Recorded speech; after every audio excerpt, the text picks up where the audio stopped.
دوسری طرف یہ تصور کر لینا کہ مذہب جو ہے وہ مغرب میں کوئی قصہ پارینہ ہو گیا، یہ تصور بھی درست نہیں ہے۔ اگر غور کیجئے تو آج بھی مغربی حلقوں میں اور ان کے فلسفیانہ حلقوں میں سب سے بڑی گفتگو مذہب کے حوالے سے ہی ہے۔ یعنی وہ منکرین خدا اور دشمنان دین جو مذہب کے شدید انکاری ہیں، انہوں نے بھی اپنا زیادہ تر وقت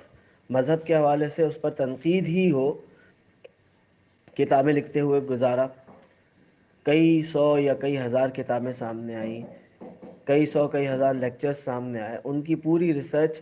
اس بات میں گزر گئی کہ مذہب کے مقدمے کو کسی طرح غلط ثابت کیا جائے، لیکن انڈائریکٹلی وہ مذہب پر ہی بات کر رہے تھے، یعنی وہ مذہب کے تصور سے چھٹکارا نہ پا سکے، انکار کے راستے سے ہی گفتگو وہ مذہب کی ہی کرتے رہے۔ تو یہ تصور ہی سرے سے غلط تھا کہ مذہب کہیں معدوم ہو گیا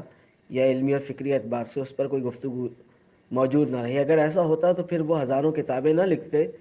یا اپنی پوری زندگی اس بات کے لیے وقف نہ کرتے کہ مذہب کے مقدمے کو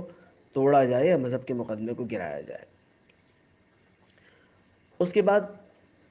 مغرب کا یہ تصور کہ ہم نے اپنی ٹیکنالوجی کے ذریعے ہر شے پر قابو پا لیا، تو یہ تصور بھی غلط ثابت ہوا۔ ہم دیکھتے ہیں کہ آج کے دور میں بھی بے شمار بیماریاں ایسی ہیں کہ جن کا کوئی علاج موجود نہیں ہے۔ ابھی کچھ عرصہ پہلے ہم نے دیکھا کہ ایک وبا نے پوری دنیا کو اپنی لپیٹ میں لیا اور دنیا کے پاس اس کا کوئی حل موجود نہ تھا۔ بعد ازاں ایک ویکسین آئی، پھر دوسری آئی، پھر تیسری آئی، اور پھر اس بیماری کا ایک ورژن آیا، دوسرا آیا، تیسرا آیا، اور وہ باقاعدہ ایوالو ہوتی گئی، اور ابھی تک اس کا کوئی مستقل حل موجود نہیں، یہاں تک کہ مغرب نے ہار مان لی اور کہا کہ اب ہمیں اسی بیماری کے ساتھ زندہ رہنا ہوگا۔ آپ کینسر کی بات کیجئے تو اگر اپنے ابتدائی کچھ درجات میں وہ ڈائگنوس ہو جائے تو اس کا علاج ممکن ہے، لیکن اس کے بعد جو اس کا علاج ممکن نہیں ہے۔ یا مغرب موت پر قابو نہ پا سکا، اس نے پوری کوشش کی لیکن قابو نہ پا سکا۔ اسی طرح ان کے نظام اور انفراسٹرکچر کے باوجود آج بھی ان کی سڑکوں پر ایکسیڈنٹ ہو جاتے ہیں، ان کے جہاز گر جاتے ہیں، ان کی ٹرینوں کا تصادم ہو جاتا ہے، یعنی وہ حادثات پر بھی قابو نہ پا سکے، نہ بیماریوں پر قابو پا سکے، نہ حادثات پر قابو پا سکے، اور جو بڑے بڑے دعوے مغرب نے کیے تھے وہ کسی بھی درجے میں ان پر اس حوالے سے کامیاب نہ ہو سکے۔ تو آج بھی وہ مجبور ہی ہیں، اور پھر کوئی طوفان آتا ہے، کوئی زلزلہ آتا ہے، اور کوئی آسمانی آفت آتی ہے اور ان کو اس بات کا احساس دلاتی ہے کہ تم کتنے مجبور ہو۔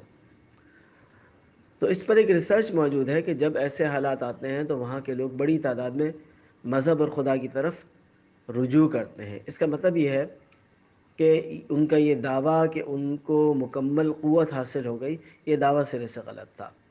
اور جب خود مغرب کے انسان پر اس دعوے کی غلطی اور اس کا نادرست ہونا ثابت ہوا تو پھر اس نے خدا کی طرف رجوع کرنے کی کوشش کی یا رجوع کرنا شروع کیا۔